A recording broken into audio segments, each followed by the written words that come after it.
ବାହାରେ 8 ଘଣ୍ଟା ହଉ 10 ଘଣ୍ଟା ହଉ କାମ କରିକିରି ପୁଣି ତା ଭିତରେ ନିଜକୁ ଟାଇମ୍ କାଢ଼ିକିରି ୱାର୍କଆଉଟ୍ କରିକିରି ନିଜ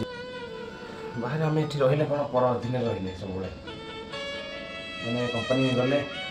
ନାନା ପ୍ରକାର ଲୋକଙ୍କର ନାନା କଥା ଶୁଣିବାକୁ ପଡ଼ୁଛି। ଏଇଟା କର ସେଇଟା କର ସେଇଟା କର ସେଇଟା କର ଏଇଟା କାହିଁ ହେଲାନି ସେଇଟା କାହିଁ ହେଲାନି ଦେଖିବୁ ସବୁ ଭିତରେ ବି ଆମେ ନିଜକୁ ନିଜେ ମ୍ୟାନେଜ୍ କରି ମାଇଣ୍ଡ କଣ୍ଟ୍ରୋଲ୍ କରି କରିବା କାହିଁକିନା ସଂସାର ଭିତରେ ଘର କରିଥିଲେ ପଥର ପଡ଼ିଲେ ସାହିକି ସେସବୁ ଛୋଟ ଛୋଟ ବିଷୟକୁ ଧରିକିରି ନିଜ ଉପରେ ରାଗ ଅଭିମାନ କରିବା ଠିକ୍ ହେବନି। କହିଲେ ହାରିବୁ ଯଦି କାନ୍ଦିବୁ ନାହିଁ ଜିତିଲେ ହସିବୁ ନାହିଁ